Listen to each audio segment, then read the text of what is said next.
Hello and welcome to this tutorial, and in this tutorial we are going to go through the interface of the Android Studio IDE. So basically in this tutorial we are not going to write any code, we are just going to go through what things are used for what purpose. So as you could see, we have our main screen over here on which we could edit our Android application. So let me just resize it. And as you could see, if you want to browse through our project, then we have our project right over here. So this is the Project Explorer bar or the Project Explorer tab. So if you want to see what's included in our project, we simply click on this arrow and it is going to display the other folders, which is the manifest. Now if you open up the manifest, then it is going to contain the manifest Android manifest.xml file, which contains the Android manifest. And if we click on Java, then it is going to contain the Java code which we are going to write in order to run our applications. Now if you go here, we will find the resources folder, and the resources folder is basically used in order to store the resources which are required for our Android application. So for example, this drawable folder right here is going to contain the images which we want to store in our Android application. So for example, if you want to include some images into your Android application, we simply load them up in the drawable folder. Now we have one more folder which is called as the layout, and this is going to have two files currently. So the first file is the activity main.xml, which is nothing but the XML file which is going to define the structure of your or the layout of your application. Now we are going to discuss something about the values folder. So the values folder is basically going to contain the values which we are going to store in our Android application. Now one more thing which I wanted to explain is that there are two ways in which you could edit your application or you could program your application. So for example, if you want to design the layout, there is this layout window present right over here which contains various things like the frame layout, the linear layout, or it contains some widgets like the plain text view, the medium text. It also contains the radio buttons, checkboxes. So one thing which you could do is that you could simply just drag and drop these things onto your application. So this is the simplest approach which you could follow, and the next approach is by just using the text. So for example, you could just enter your XML right over here. So instead of just dragging and dropping buttons and text boxes, you could just write the code for them into here. So there are two ways in order to design your layout. So the first method is nothing but you just drag and drop things onto your application and it is automatically going to modify the code for you.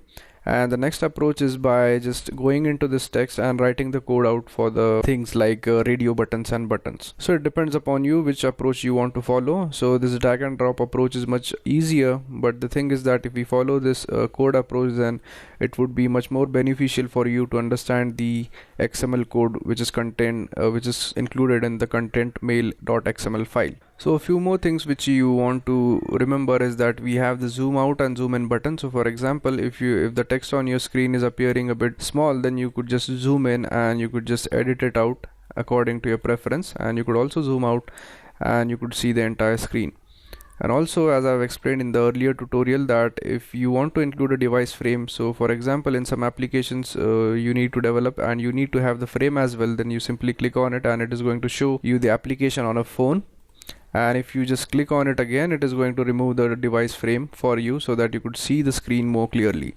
So it depends upon your preference, whichever you want to use. If you want to use for application wherein you have to include the phone frame so as to make sure how your application looks on a phone, so you simply click on the include frame button, or for the sake of convenience, if you don't want it, you could just remove it as and when you want.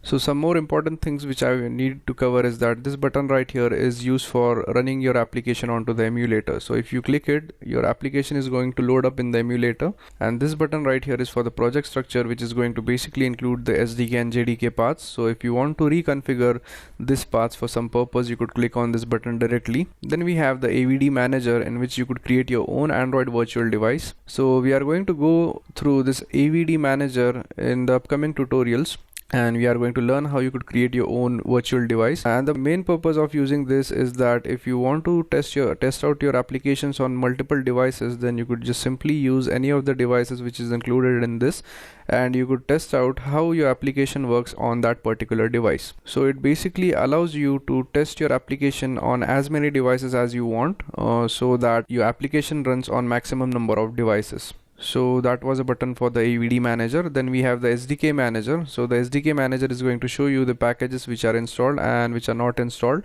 So for some applications, if you needed some tools, then you could just go ahead and click the application package which you want to install, and just simply click on OK, and that is going to install some packages for you. Now, one of the most important thing about your Android application is that you have two main things, or the two major things in your Android app.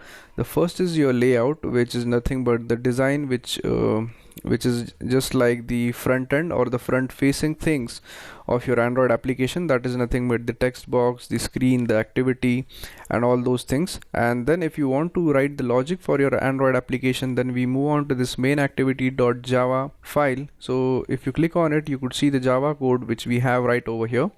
So this basically has the code which we are going to write. So you could switch in between these two things. So if you want to go on to the content main.xml, you could click on this, and in order to go to the main activity, you click on this button right here. So it allows you to switch between the two as and when you require. So before jumping right into the code, these are the few basic things which we need to cover so as to make our Android learning experience much more better.